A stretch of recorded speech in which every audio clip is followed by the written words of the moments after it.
So when we went, they wanted us to like get outside our comfort zone, go to a place where we were like the minority and then observe what was going on. So I just went to a restaurant in the country because I was from the city. Like I was from Cincinnati, it's a big city compared to Lexington where I was in school, and just saw how people were more country folk. Some students here have gone to Walmart before, is apparently really hard on you at Walmart around here. I don't know if you've heard. Hello. Especially that social. Right. And so some people write about that experience because like they just go to Walmart, have a new experience with it, and then describe exactly what happened. Some have gone to like Bob Evans or Perkins and see if the waiter is rude to them. Maybe they think they're not going to get a good tip, but it turns out the waiter was fine, and then they did give the waiter a good tip. So people do all kinds of different ways that you could do it. Yeah, you could go. Do you ever go into Xenia? Because that would be like, what city are you from? Yeah, so is it different than here where we're like in the bush a little bit? So Akron's kind of a country city too. That's funny. Okay. So yeah, if you go to something around here, then just observe kind of what the experience is. And the point of it being is that as social workers, you have a duty to serve everybody. And we have every race, gender, religion come to us.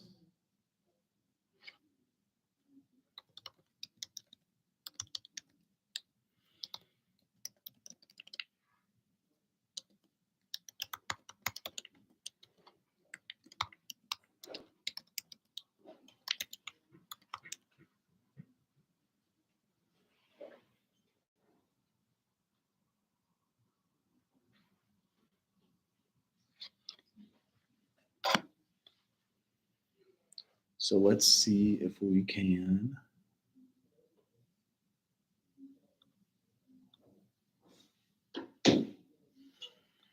get the next piece going, which is, so yeah, you guys still have that paper due October 5th. We kind of pushed that back a little bit. And that's the global social work paper. Did anybody have questions about the global social work paper? Okay. For some of that, I did look at Jesuit Volunteer Corps, and like some people do the Peace Corps. Oh, now's the time you guys also get registered. Who are all yours advisors? You got freshman ones, don't you? Which one do you have? Who is it? How many hours have you done? Yeah, like 15 this semester. So, and I guess that's what I'm saying. Social work faculty will get you guys either when you're done with 30 or 60 hours. So if you have 30 done, you have 53. So is it Nikita or Nisha, do you think? We've got Karen Johnson Jordan, Nikita, Nisha, and then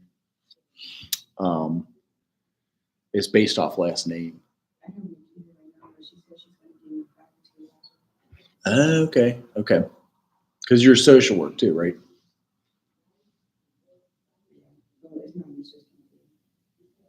Are you pre-social work then? Is that how it describes? What does your last name start with?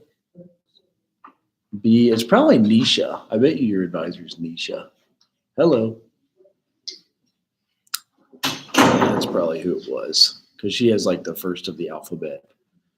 But you guys, actually, you still, if people still want a second half class, you can do that. If you wanted to add 3 hours starting next Monday, there's the 8-week course that goes until next, I think one of them was 7 and the other one was 8 weeks.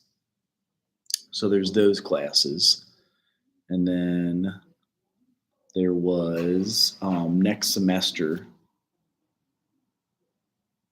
Did Nikita give you your copy of your check sheet? You got the Word document copy? That's what you, before going anywhere, try to get that, as that's the most important. Or if you guys want me to send you one again, I can. So that's how you track if you're done. Are you done with 53 now? So then would you graduate in 2025 or 4? 25. Okay. That sounds right. Well, cool. That's always good. Well, let's see where we've got the last 7 weeks here. Stuff on empowerment. We got week 8, 9, 10, 11, 12, and 13. And then next week is homecoming. Did you guys know anything about homecoming here yet? What have you heard about it?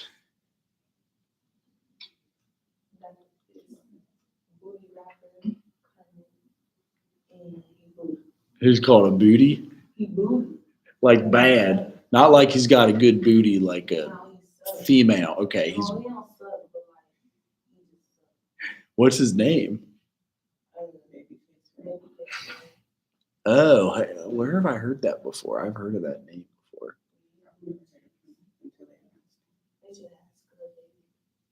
Ask who? So Babyface Ray. I gotta look that up.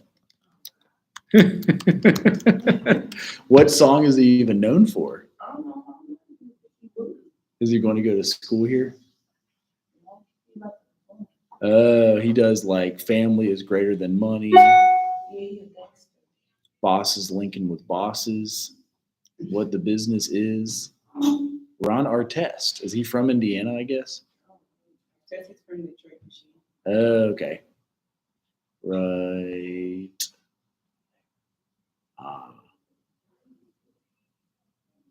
He's 32, huh?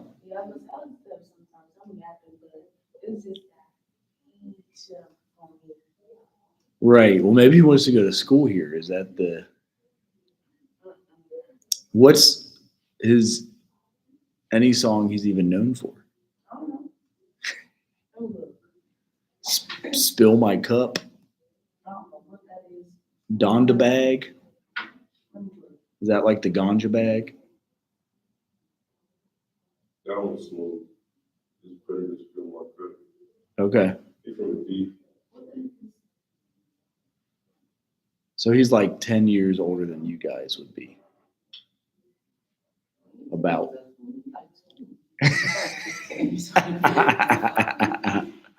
Okay. All right.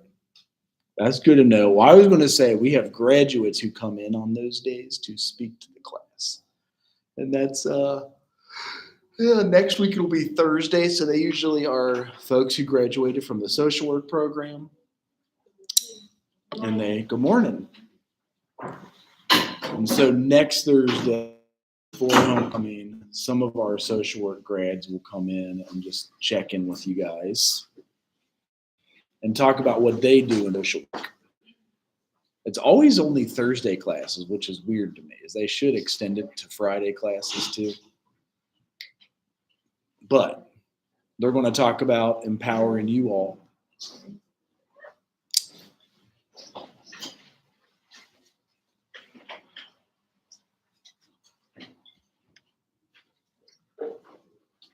So was the extra days for that paper any good for you all to do on Friday now instead of? Is it due Thursday? Okay. Thank you for reminding me. Because it was due last Friday. Then we pushed it back like 5 days. So any questions about that or the presentation? Those are the next 2 things. And you can pick a day to present. I always forget that too. So D2. The presentation is something we have all social workers do, like observe a diversity experience, and it's mainly because we have to serve every different race, religion, gender, and social work practice. So the next assignment would be the 4-page paper called Global Social Work Paper. And then after that, there's this one. It's called the presentation, PowerPoint presentation. It's in the syllabus, so I want to make sure that I've got you guys the exact description here. Does that answer your question that you were saying? Is it, you don't present your next paper, but it's a presentation on, I actually could pull up older ones too, if you guys want to see what like an old one looked like, if that's helpful to you. Called the field observation presentation. So copy and paste. So here's the description. It says, during the beginning of the semester, it's still the beginning. We're at like week 7 or 8. Students expand their boundaries by putting themselves in a setting where they're the racial minority in a situation in which they are unfamiliar. So a lot of students go to a restaurant, or I've mentioned Walmart, because Walmart's usually tough on students around here. Prior to participating, identify common stereotypes and prejudices associated with this population group. Students must attend by themselves, and I'm going to take out by themselves. You can go with somebody else if it's 3 miles away. Observing the next assignment. Is that what you're asking? So you can start presenting as early as Tuesday of next week if you want to. And we can't have everybody go on Tuesday of next week. So like if you chose the next week and a half to present them, that would be fine. Pick a date to present PowerPoint. So I'll put that in here. And that's just like a simple, actually I'll make it a discussion too. And not hidden, so there we go. And then that way you guys kind of have when you're presenting. So new discussion, new forum. You guys do discussion boards in other classes?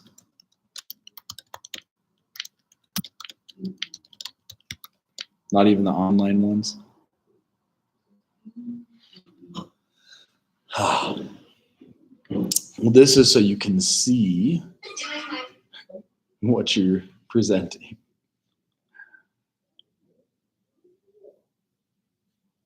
So field observation. Here's what it would look like in a final product if you guys did that.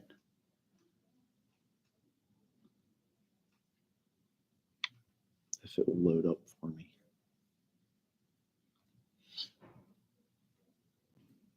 There it is. So somebody did one this summer. Oh yeah, she actually did Walmart. And she did kind of what social work accreditation standards would cover, like respond to contexts that shape practice, apply knowledge. She went to the Xenia Walmart, so she put a picture of it up. So you guys could almost mimic this. If you did your presentation this way, you could do very similar. Go have your own experience. She gave kind of the census in Xenia. It's 82% white, 10% black. 2 or more races are 5%, and like about 2.5% Latino. She analyzed her immediate stereotypes. So like social was associated in economic class, environmental was people that she's seen before, and then the surrounding store, and then how previous visits shaped her perception. Because a lot of students say, like, it sucks to get in and out of that Walmart, but we have to go to get groceries or simple stuff. Then context, she was a consumer there. How did that shape her practice? Her initial observations that she was the racial minority. There's a large amount of customers there. And then employee presence is concentrated at checkout. So they kind of like, they always look at your receipt and kind of like highlight it. Cultural competency, behaving in a way that did not offend, and then having an understanding of social norms, and then behaving as such, and then cultural differences about the perspectives of her own. She kind of showed like a hillbilly guy holding a shotgun in there and like a dude riding a horse. And then the research she was doing on it, she wanted to cover all the competencies. And then economics was not relative in this context. I would actually argue that it is, that Xenia is not like a wealthy city as far as I could tell. So that could be part of it. And then her works cited had the census. So if you guys mimic that and present that to the class, that would be fine. And it's not due for another 7 to 10 days, and then you can present it anytime after that. We also had removed part 3, which was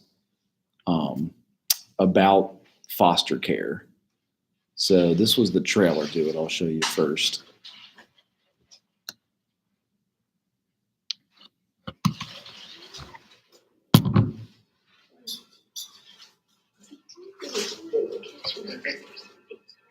Spend the moment that you were born. Just half the room. Told you. Stop waking me up. 5 minutes, Kevin, 5 minutes. He just looked at me with beautiful brown eyes. Told you, okay? 5 minutes. I just knew, I knew you would never leave me. Wait. What? Right. Yes! Stay right here. I'm really scared right now. Stay with me. With your tears. Your parents are gonna love you. Such a sweet kid. Your time here is very important. And you have to take it, and you become the strongest, best man that you can be. Promise me.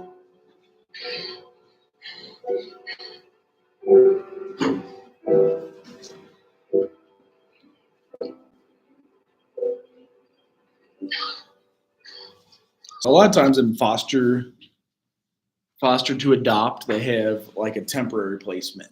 So it may be mom or dad is getting sober.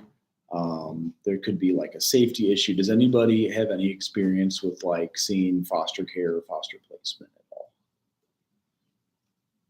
So that's what this particular remove portrays, and it shows essentially the kid being placed, but then is after his mom does get sober, is able to go back.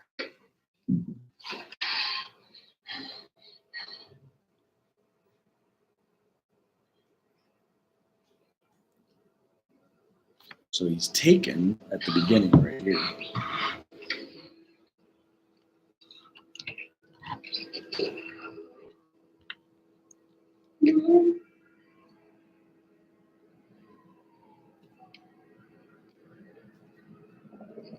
Where'd you go? Little Kenny. Little boy.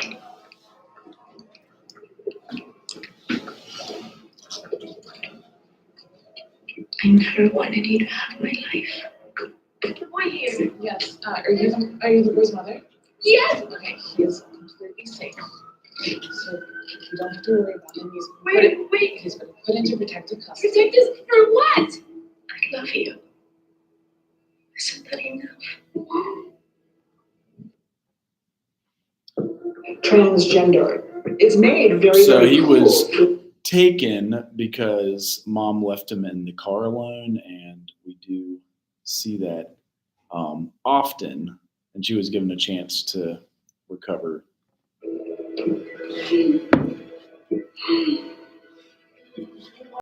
be back. It's gonna.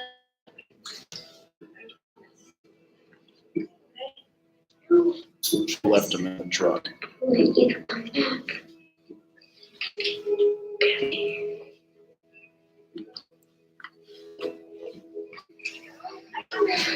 You have my sweater, okay?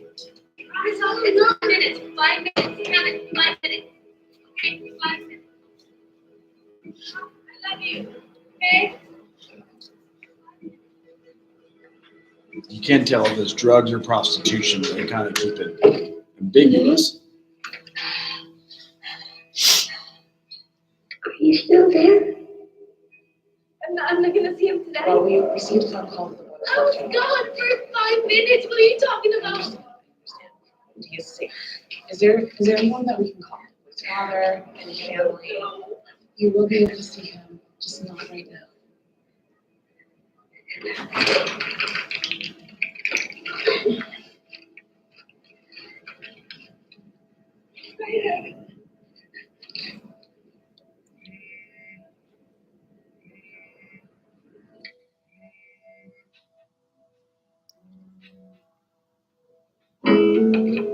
Hello? Yes, this is she. Can I tell you what I honestly think? Yes. I think it is a terrible idea. You? Yes. No.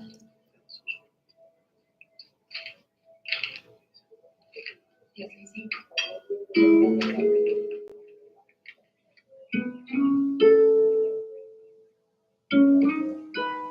You ought to be ashamed of yourselves. A bunch of big guys like you. Taking out poor little ones in their trip. Thank you for coming in. That's fine. So, that's Kathy, okay?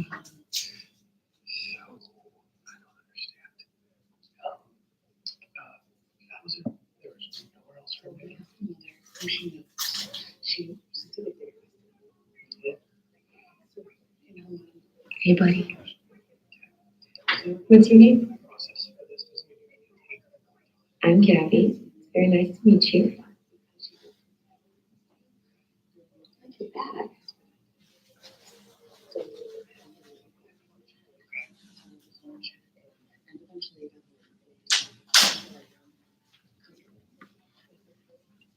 And if we say no, what happens to it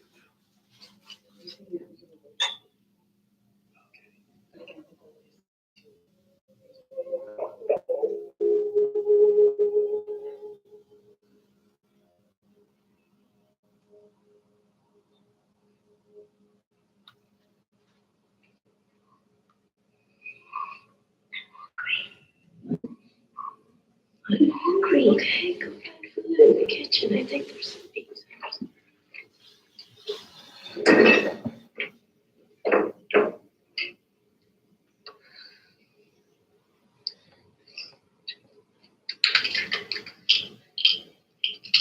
Mom?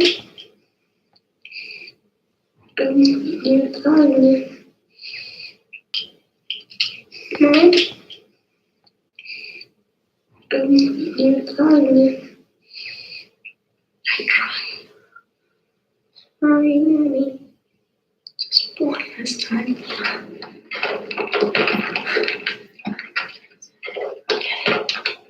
Oh, come on. Come on. Don't worry, I'll be back. It's gonna be quick, okay? I promise. Yes. Okay. You have my sweater.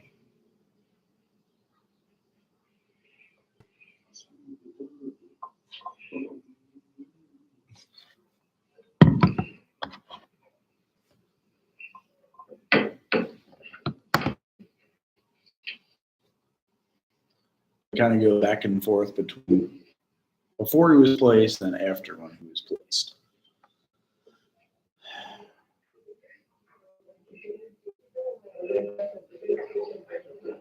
Morning, Debbie.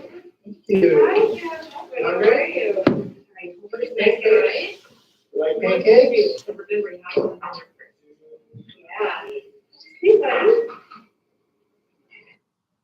Hi, Mark Bargan, St. Thomas.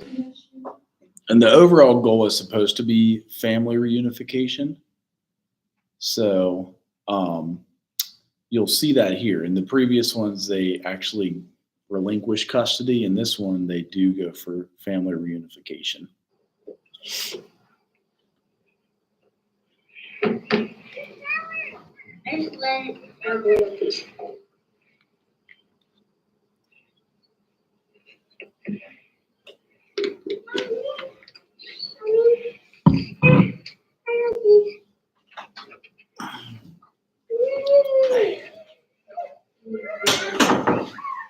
She's crying. Sometimes it's okay. It's nice. Just ask her nicely. Ask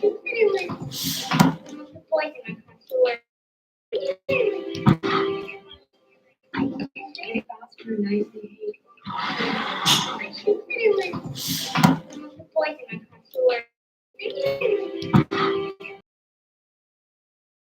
It's just sweet kid.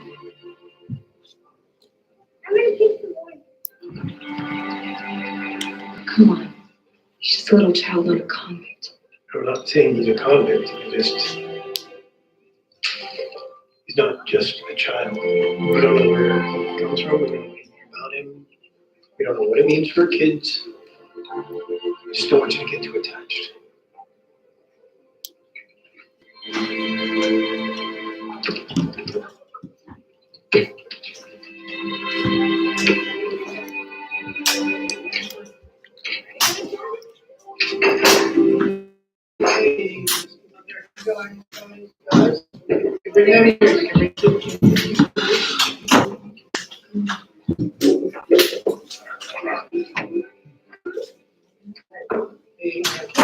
Hey, just one.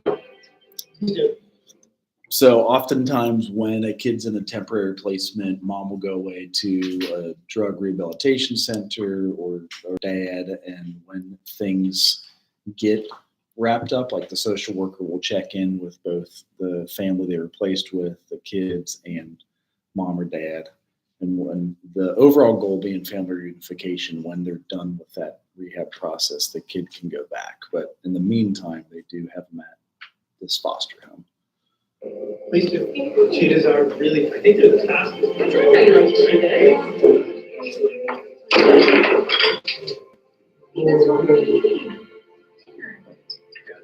got it? Okay, you got it.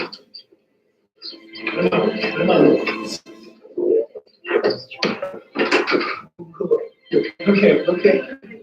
I got you. Let's get this.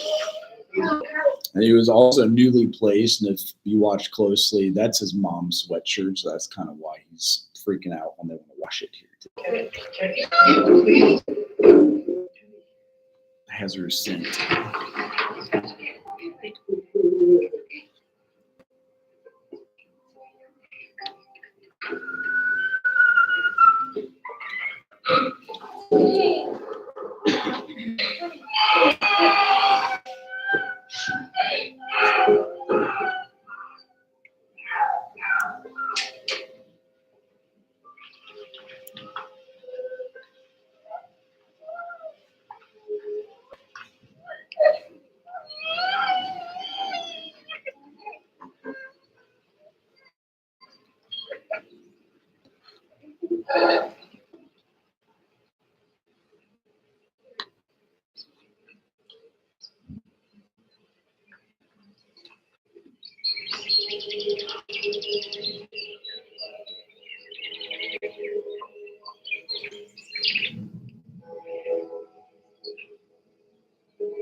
You got the airplane. Oh man, how cool.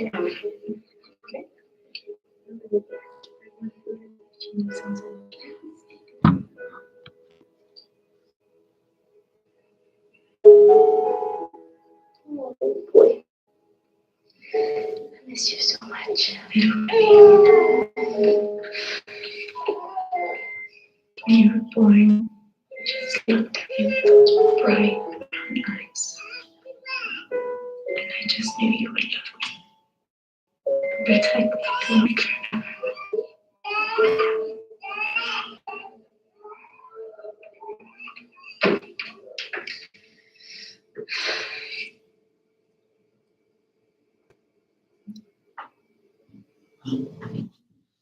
So she may have come from a domestic violence situation, and they show kind of the history on that right there. And now they're back to when he was play, so he's still kind of acting out, not feeling at home.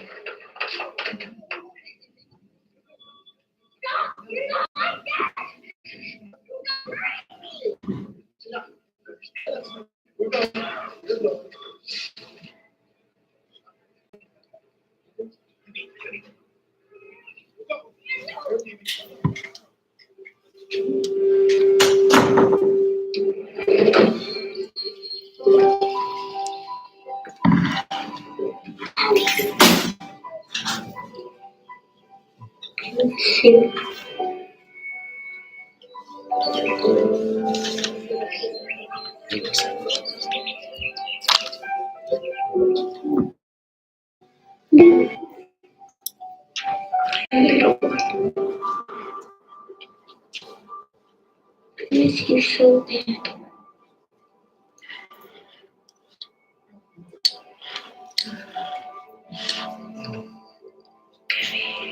Apologies. I won't they let me have you.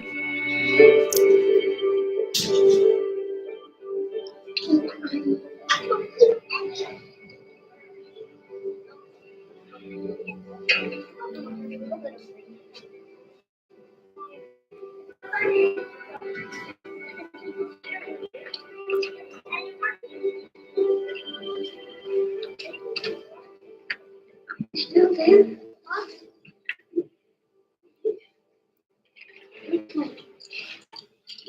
What's Christmas compass? It was really special to Daddy. It's a compass. Something that helps you get lost.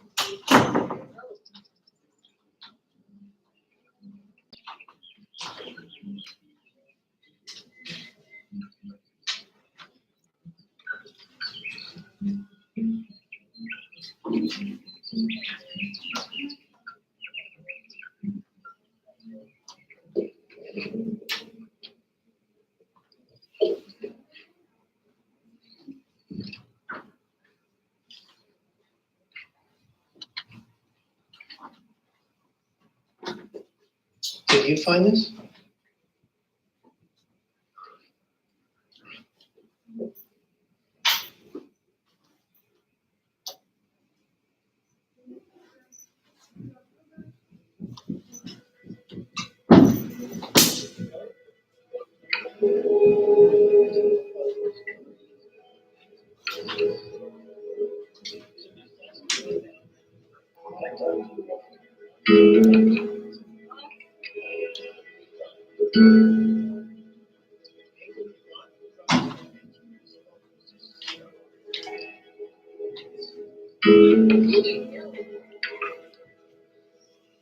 So he stays there several months. This must be Christmas.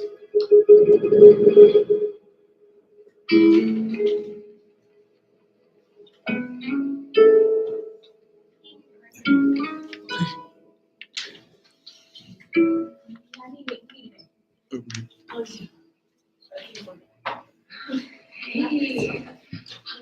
Look at it's raining outside. Social worker has a Prius. Buddy, your mom is so excited to see you. She's been working so hard, going to all her meetings. She has a new place to live. She can't wait to have you back home. Are you excited to see her?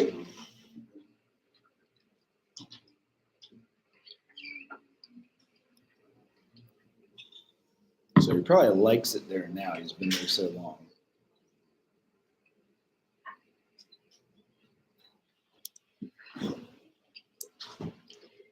Hey, buddy. You're right in here.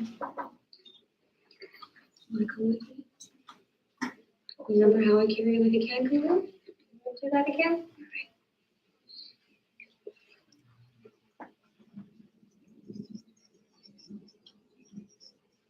We're gonna take this little guy here so you can get some rest.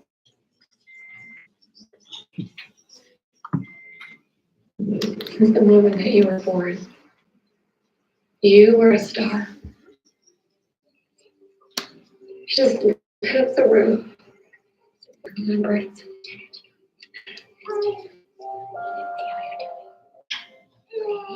And you just looked at me with those big, brown, beautiful eyes.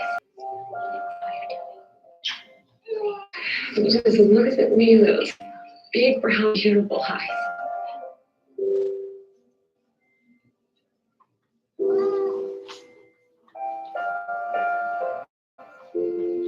You take care of me. So the nurse kind of notices she's, yep. Isn't that weird? You have to be pretty observant to catch it. So.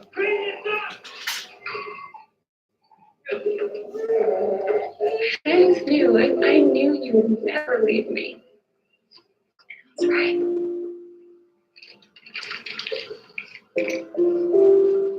That's the number she gave to the cops. Do you want to know what I honestly think? I think it is a terrible idea. For about $1 a day, this new company. And I don't think the dad wanted to temporarily place him, but it sounds like usually mom wins out anyway. So that's what happened. Right here.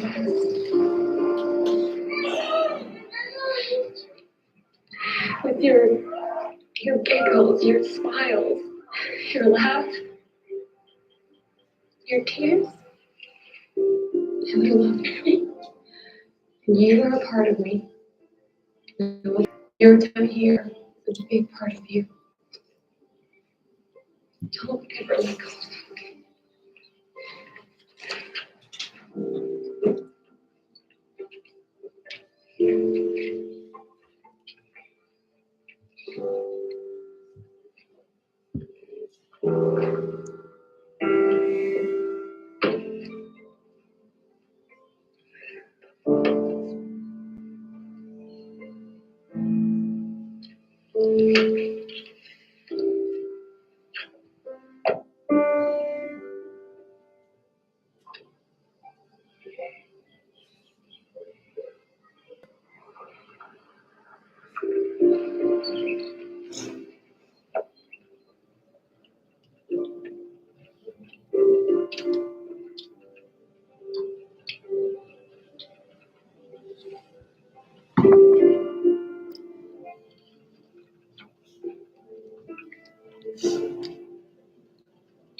Did you find this?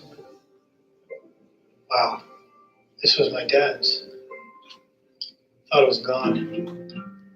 He used it when he would go sailing. He loved boats and sailing and loved the ocean.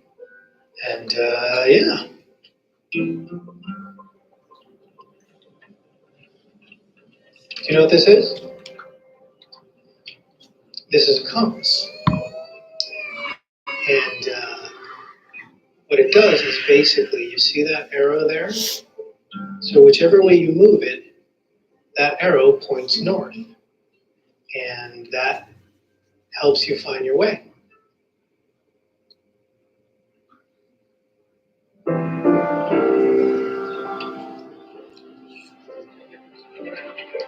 If you know which way it is, you can always find your way home.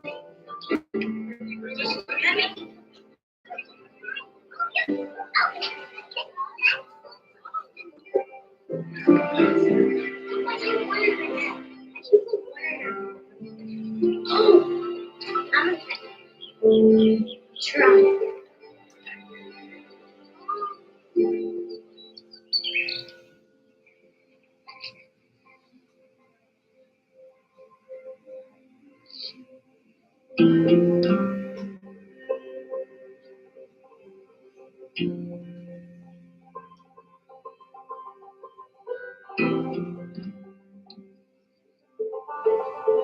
Little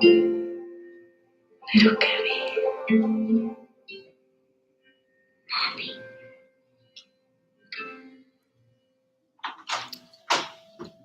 So that's a temporary placement. Some of them are as utopic as that, and sometimes they're not. You know, sometimes you hear different stories about foster care placements. The idea being you give the parent a chance to empower themselves, maybe get sober,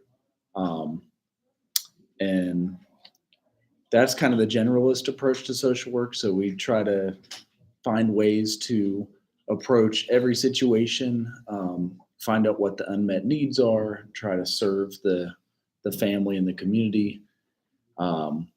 So when you guys finish with a social work degree, you have the chance to get your license, and that's your senior year. You can take your license January. I think it's your last semester. So if you graduate in the fall, you could take the license test in August. If you graduate in the spring, you can take the license test in January.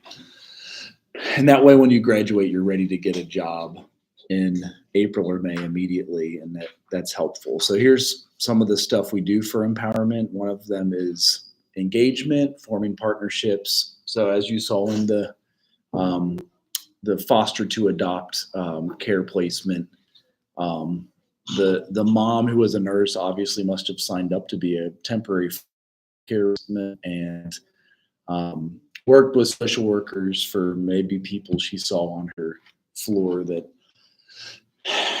were either struggling, needed that recovery. And sometimes they get that with the first baby's poop. So they test the baby's poop, and if there's weed in it, if there's opiates, they can be placed. So the first baby's poop has 5 months of usage, usually, because they don't poop when they're in the womb. So it can track back up to 3, 4, and 5 months. When I worked at Claremont Recovery Center, that was a lot of times why they may have been temporarily placed for mom to get treatment or to go through rehab or whatever it may have been. Have you guys ever seen a baby withdrawing from opioids? That's a tough one. What's that? Right.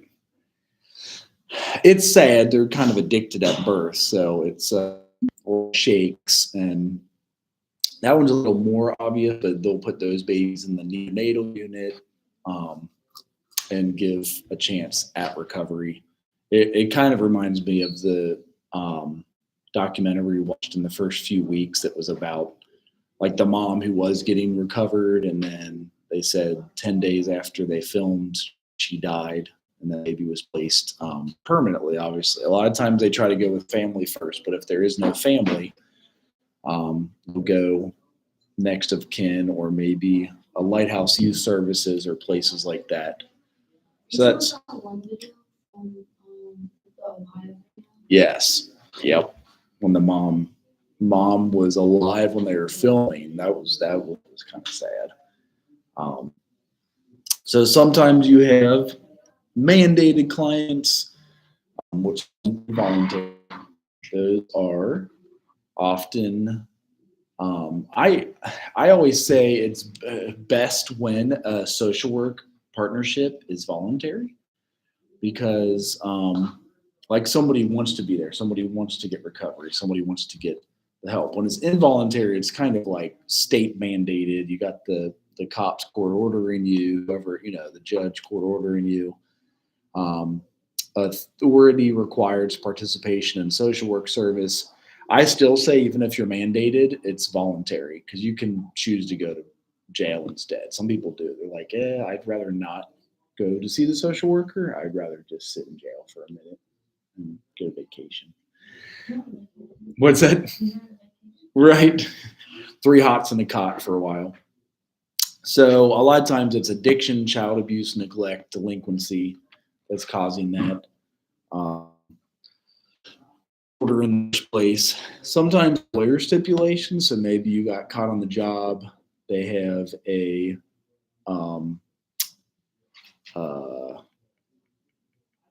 like forced treatment because maybe you had an accident on the job,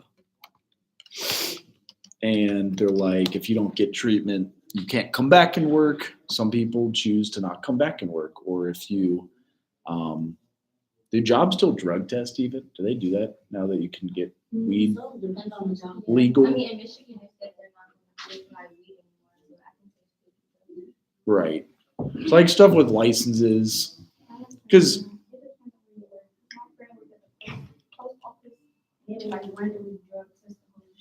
Okay. Because I was going to say alcohol's still legal, so but you can't show up wasted to work. You know what I mean? So it's kind of a similar situation. So with weed being legal, it's not the same as when in the old days, if they tested us and we were positive, you'd be in trouble because it's in your system for 30 days. But with it being legal, you can't show up under the influence. It's the same with alcohol. Alcohol is legal, but I can't bring a fifth into school here. I guess I could, but you got to hide it, and that's not fun. You got to hide under the desk, and when students come in, you got to put it in the drawer. But so kind of a bad joke. But you can't show up wasted. Is kind of what they're saying. Like to perform your duties diligently. You can drink on the weekends, and alcohol might only stay in your system 24 hours. Most of that's breathed out. That's why they do the breathalyzer. Weed stays in a lot longer, I've noticed. It's like That's crazy.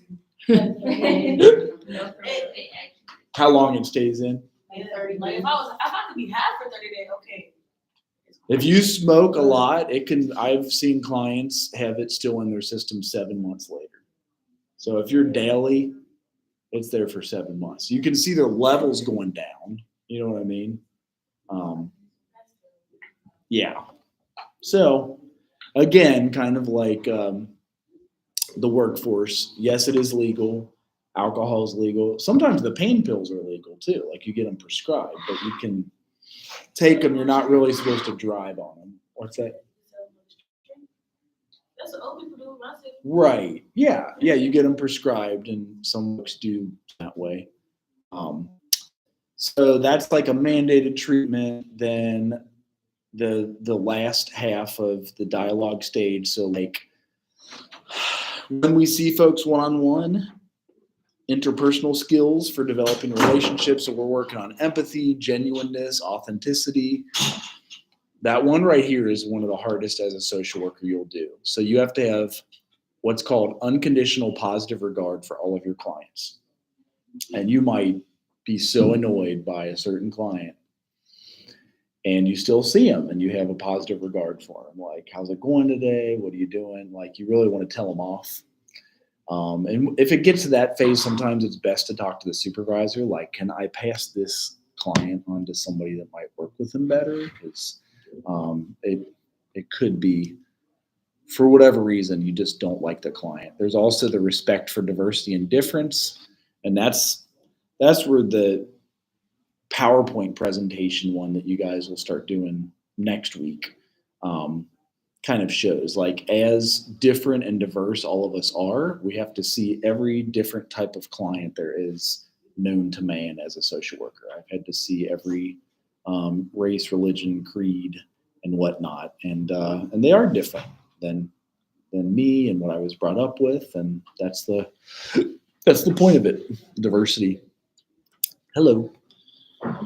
Last two on when seeing a client in the dialogue phase. So helping articulate situations. So dialogue with the client about the reasons they seek assistance. In that video, you see mom.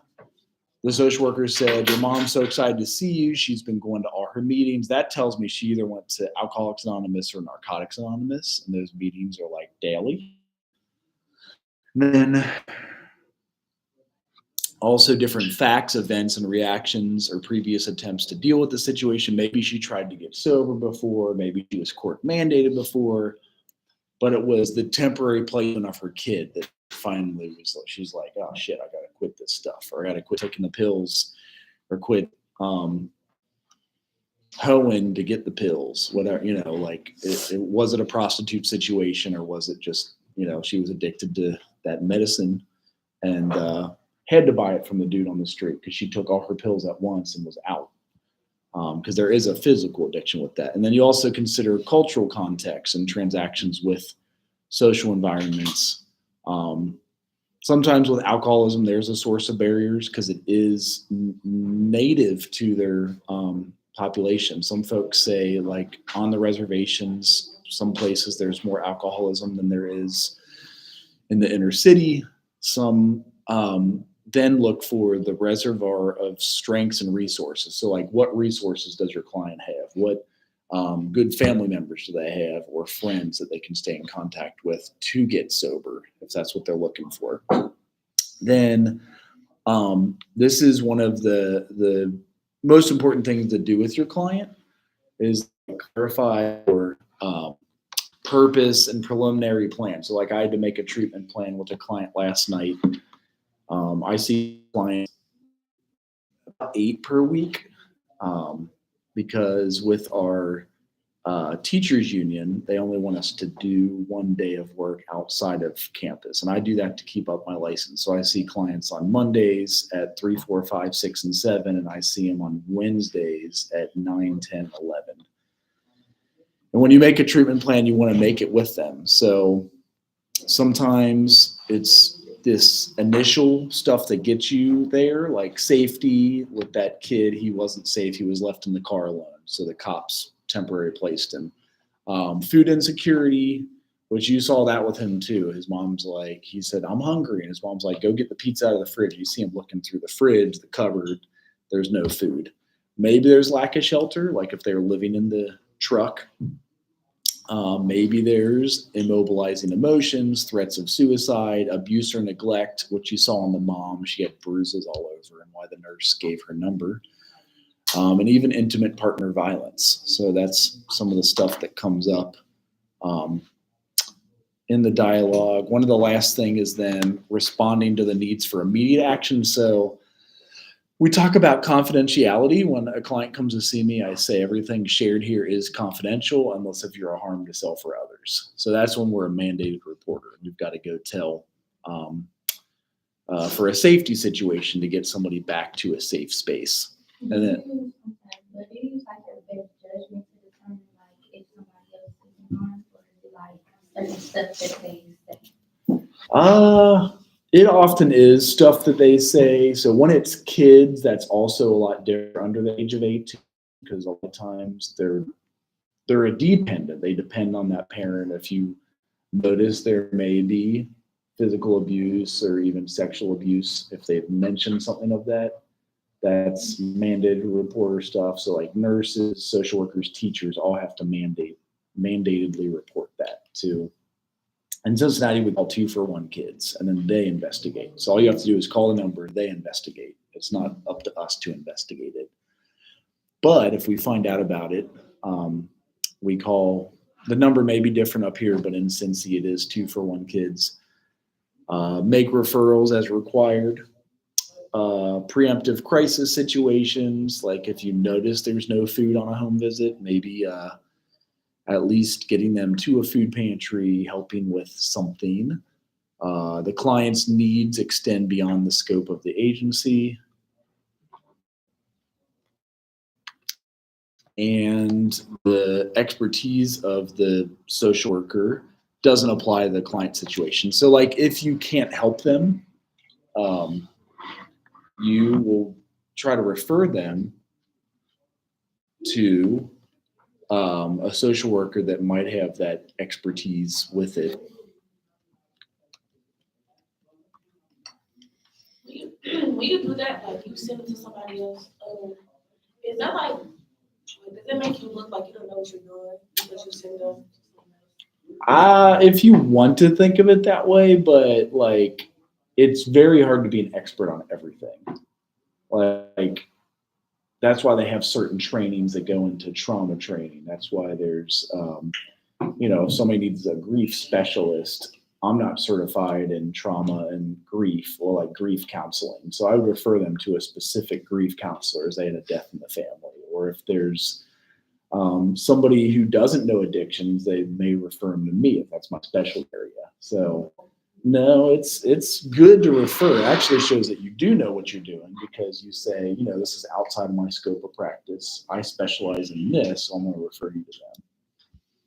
Usually shows you're better, because if I would say that I did know that and then I try to counsel them without having grief counseling expertise and I mess them up, I would say that shows that you're weak by just saying, yeah, I can do it, and you have no idea what you're doing. Does that make sense? And that's a weird way to answer it. No, but that's good. I like that. I was thinking of it the other way. Right. Yeah. And sometimes in our innocence, we're like, no, I can handle this and I'll take it on. And I'm actually doing more harm than good. So it's better to refer them if it's not your expert area. It does seem fun to be to think I know every single thing and am perfect in all areas, but I don't know if anybody's able to do that. You know what I mean? Just why we all have different specialty. They used to have us list what our specialty was on the wall next to our license. That way you'd know who to refer them to. Everybody has a different kind of swing zone, you know what I mean? So, last half of these, I want to finish the second half on Thursday, but so they call the discovery phase an assessment. So last night I had to do an assessment. It's better to identify strengths along with what their unmet needs are. And we focus on strength, especially talk to them. Because if you just take in a client and all you're talking about is how messed up they are, is that helpful to them? Is that going to empower them? And that's why focusing on strengths is the cornerstone of empowerment. They say reservoir of resources for generating solutions. Maybe you find out they have a good community center or family practice, and then activate potential for change. So and then emphasizing what the clients do wrong, that can do the opposite. It disempowers the clients, identify strengths, have different examples of strengths here. Different is their intelligence or demonstrations of power and effectiveness, alliances and networks of support or available resources, and then adaptability to change and cultural strengths. So those are kind of a list of some strengths they could have. And then you would assess their resource capabilities, a list of questions you may have to figure out what's going on. What's going on? Why are they coming to you? There obviously is distress in their life. It could be as simple as food insecurity or a need for addiction recovery. It might be housing. And if they're coming for counseling, sometimes it is domestic abuse. Some people describe it as psychological terrorism. And our strategy here is clarifying. So just understanding what the situation is, trying to figure out why they need a social worker. And they say here it extends to the environment. So what is their environment they're coming from doing for them? Is there not a lot of jobs in the community? Is there a recession at hand? And then having the ability to navigate online colleges. Are you able to get online and get a degree? And if you don't write up saying what it has to be done, and when you do something with a client, if you don't put it down in writing very well, but if you don't write it in your notes well, and that's why we have these, it goes 3 and 4 and 5 page papers, because a lot of times we're writing that much every day. When we see the client, what do we do with them? How do we meet their unmet needs? And what can the next person out? So that's all I have. Papers due Thursday. Presentations are next week since we pushed that back. So if you have any questions, come on up and ask them. What presentation? The one in D2L. We talked about at the beginning of class. Okay, can we talk about Sure. It's right